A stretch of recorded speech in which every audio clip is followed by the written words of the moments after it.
Cancer Healer Center, a new beginning. Pahalgam हल्ल्यात सहभागी असलेल्या 2 दहशतवाद्यांची घरं जमीनदोस्त. अनंतनागमधील दहशतवादी आसिफ शेखचं घर स्फोटात, तर आदिलचं घर बुलडोझरने पाडलं. सुरक्षा दलाची मोठी कारवाई. पहलगाम हल्ल्यानंतर नियंत्रण रेषेवर गोळीबार. पाकिस्तानी सैन्याने गोळीबार केल्याची माहिती. भारतीय सैन्याकडूनही चोख प्रत्युत्तर.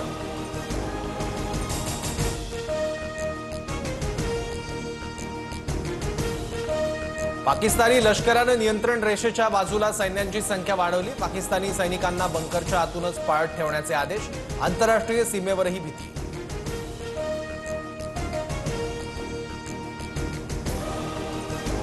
पहलगाममधील हल्ला झालेल्या घटनास्थळावरून TV9चा ग्राउंड रिपोर्ट. बैसरन व्हॅलीतील सध्याच्या परिस्थितीचा आढावा. अतिरेक्यांच्या हल्ल्यानंतर परिसरातील वस्तू अद्यापही तशाच पडलेल्या. जम्मू काश्मीरमध्ये 2 दिवसात चौथी चकमक सुरू. बांदीपोरा जिल्ह्यात लष्कराचा दहशतवाद्यांना वेढा. लष्कर-ए-तोयबाच्या एका दहशतवाद्याचा खात्मा, तर भारताचे 2 जवान जखमी.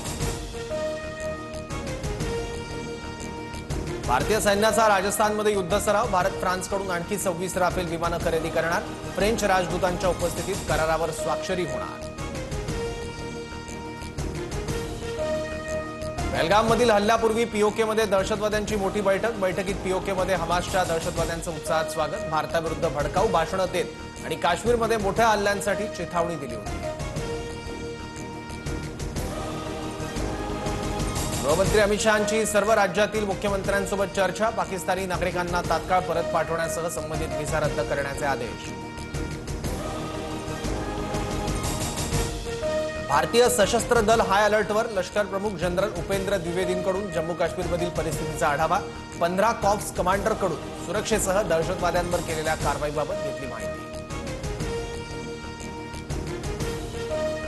जम्मू काश्मीरच्या पहलगाममधील हल्ल्याच्या निषेधार्थ अकोला, जळगाव, अमरावती, नांदेड, येवला शहर बंद. विश्व हिंदू परिषद, बजरंग दल आणि हिंदुत्ववादी संघटनांच्या वतीनं ठिकठिकाणी निषेध मोर्चा.